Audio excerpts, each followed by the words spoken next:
You reach for your phone first thing in the morning. Not because you plan to, not because it matters, but because it's there, glowing, demanding attention. And within minutes, you feel a subtle tension, scrolling through messages, news, or social media posts that don't move your life forward. You tell yourself, just 5 minutes. But those 5 minutes stretch. Productivity slips. Focus fades. And by the time you get to your day, you're already reacting instead of acting. Here's the truth, that small habit is quietly defining your identity. Are you someone who controls attention? Or someone controlled by it? In this video, you're going to discover a single internal shift that stops your phone from hijacking your morning. Not a hack. Not a trick. A structure that changes how you start every day, how you manage energy, and how your decisions reflect your standards. You'll see the hidden patterns that make capable, disciplined people surrender focus to convenience. You'll understand why knowing you shouldn't scroll doesn't prevent you from doing it. And you'll walk away with a precise method to take control, starting with the very first touch. Because the first move you make sets the rhythm for every other move that day. The problem isn't that your phone is distracting. The problem is that your attention is unconstrained. There are 3 internal mechanisms silently shaping this habit. First, instant gratification bias. Your brain rewards quick engagement over long-term gain. A notification pings, and you immediately feel a hit of satisfaction. You tell yourself you're just checking, but every tap reinforces the habit of reacting instead of initiating. Second, decision fatigue loop. Your mind starts the day with dozens of small choices: what to wear, what to eat, whether to snooze. By the time you touch your phone, your decision-making energy is already diminished. Scrolling becomes the path of least resistance, the autopilot of convenience. Third, identity drift. If you consider yourself disciplined but start the day passively reacting to alerts, your actions contradict your self-concept. You create a tension between who you believe you are and what you actually do, and that tension silently erodes confidence, focus, and the ability to enforce other standards. Here's a grounded example. Imagine someone places their phone across the room before bed and sets an alarm. The next morning, instead of grabbing it immediately, they pause, take 3 deep breaths, and review their top priority task first. They don't rely on motivation. They rely on structure. That small delay shifts behavior consistently over weeks. Attention becomes their ally, not their captor. The visible structure of this approach is simple. Identify the first touch. Insert a controlled pause or action before engagement. Make the first move reflect your standards, not your impulses. This isn't a one-time fix. It's a repeatable framework that translates awareness into action. In the next part, we'll break down exactly what to do in those first moments, step by step, and how it changes your work, health, and relationships without forcing willpower. Your phone is waiting. You reach. But in that first minute lies the most critical decision of your day. The hidden mechanism is reactive autopilot. Your morning mind is vulnerable because it hasn't anchored to identity or priority. If you respond immediately to notifications, your day starts as a series of reactions. The first touch defines the rhythm for everything else. Consider work. You open an email or message without context. Instantly, your attention shifts from your primary goal. A small task escalates into hours of fragmented focus. You think you're catching up, but in reality, you've handed control to others' agendas. In health, it's the same.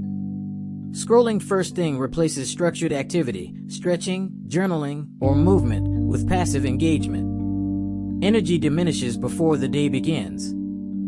Rohn said, discipline is the bridge between goals and accomplishment. The first touch is that bridge. Cross it correctly, and your energy compounds. Cross it reactively, and your day erodes. A simple example, a colleague I know keeps his phone on airplane mode for the first 15 minutes, even while making coffee and reviewing his task list. No exception. After weeks, he reports higher focus, calmer mornings, and fewer unnecessary messages during critical work blocks. Nothing dramatic happened. The shift was structural, not motivational. By controlling the first minute, you turn attention into leverage rather than leakage. The act is small. The consequence is large. The second mechanism is preemptive structure. Your brain craves input, so a pause is insufficient without replacement. You need a microaction, a deliberate, identity-aligned task that precedes any scroll. This could be as simple as opening a notebook, writing one priority, doing a quick stretch, or stepping outside. The microaction becomes a filter. Your first engagement now reflects your standards instead of convenience.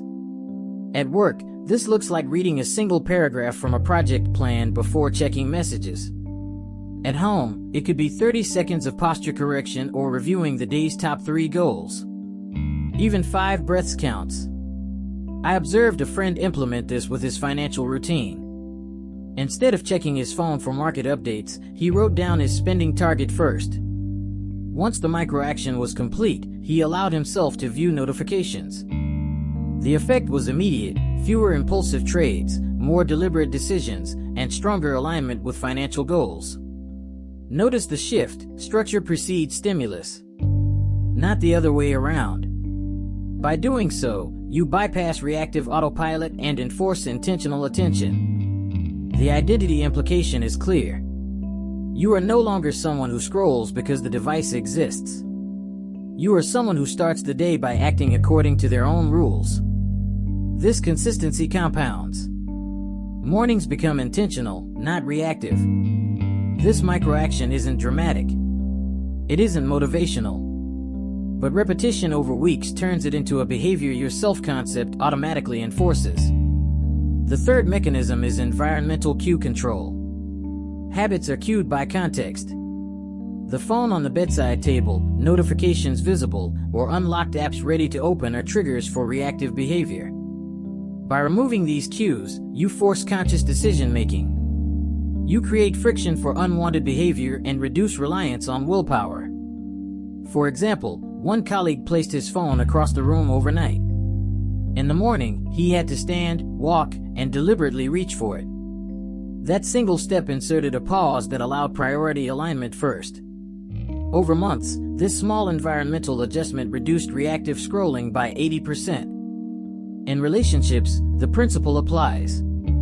You don't start your day responding immediately to messages, thereby projecting availability before you've even oriented yourself.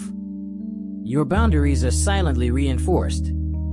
Others learn not to demand instant access, which communicates respect for your time without confrontation. The identity impact is subtle but profound. By controlling triggers, you act like someone who manages their own attention, not someone who allows external inputs to dictate behavior. This builds internal trust. Your self-concept aligns with action, reducing internal friction and decision fatigue. Even in physical health, environmental cues matter. If your phone isn't the first object you see, your morning walk, exercise, or meditation is less likely to be skipped.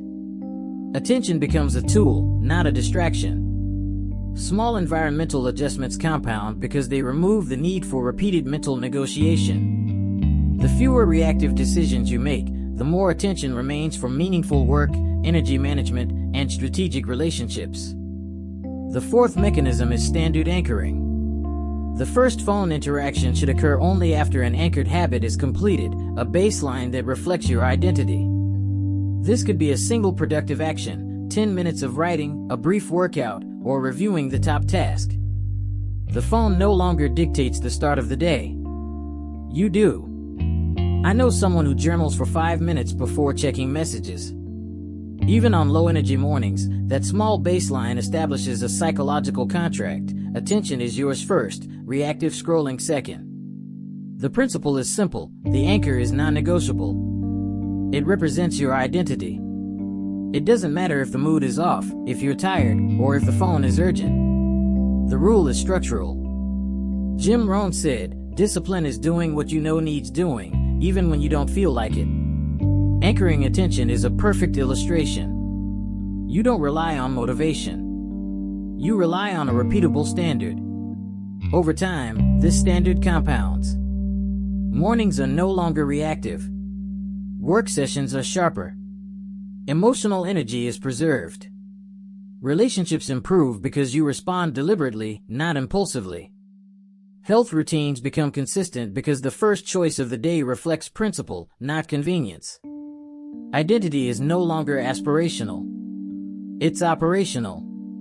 The phone stops controlling you because the first move of the day already signals your priorities. Most people underestimate the cost of the first interaction of the day. It feels small, insignificant. But that single touch, before coffee, before tasks, before conscious thought, silently dictates energy, focus, and decisions for hours. When you act without structure, you surrender to reactive impulses. Your attention fragments. Your priorities blur. Your standards erode. The cycle repeats, silently reinforcing an identity of passivity. But when you enforce a deliberate first action, you shift the axis. Attention becomes a controlled resource rather than a scattered one. You stop asking, "How do I feel?" and start asking, "What standard will I uphold first?" This is where compounding occurs. Small morning adjustments, placing the phone across the room, inserting a micro-action, anchoring attention, build over weeks and months. Your discipline grows not in dramatic efforts, but in repeated, tiny actions. Responsibility and self-respect merge. Each deliberate decision reinforces internal trust. You no longer argue with yourself about whether to start the day intentionally. The structure becomes automatic. Work improves. Decisions sharpen. Energy stabilizes. Relationships benefit because you are present and deliberate, not distracted and reactive. Even health habits stabilize because you begin the day aligned with your identity, not the phone. This is the quiet power of operational standards. Not motivation. Not willpower. Not abstract advice. Just a repeatable sequence that enforces identity before distractions arrive. By controlling your first action, you remove friction from your day. You stop surrendering to trivial impulses. You create a rhythm where your attention works for you, not against you. The small effort of the first few minutes compounds into clarity, consistency, and leverage across every area of life. Your phone will always exist. Notifications will always arrive. The pull to react is constant. The difference is no longer about the device. It's about who moves first. The first action of the day is the signal to yourself, attention is yours. Priorities are yours. Standards are yours. When you pause, when you insert a micro-action, when you anchor your attention to a baseline, you act like someone who controls their own life, not someone who reacts to every external input. That control is quiet, unannounced, and uncompromising. Over weeks, this habit compounds. Your mornings no longer steal energy from your work, your health, or your relationships. Decisions sharpen. Momentum builds. You operate from principle rather than impulse. And slowly, inevitably, your day and your life begins to reflect the discipline you silently enforced in those first minutes. The phone doesn't control you. You do. It is not a claim. It is a structural fact. Your attention, once surrendered, is now returned. And every action that follows bears witness to it.